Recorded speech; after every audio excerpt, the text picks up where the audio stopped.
మరొకసారి హల్లెలూయా.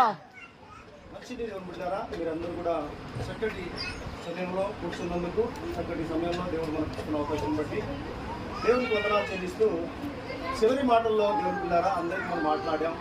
మొదటిగా తండ్రి మీరు ఏం చేస్తున్నారో అందరూ ఇక్కడ పిల్లలు ఉంటే బయట తీసుకోండి.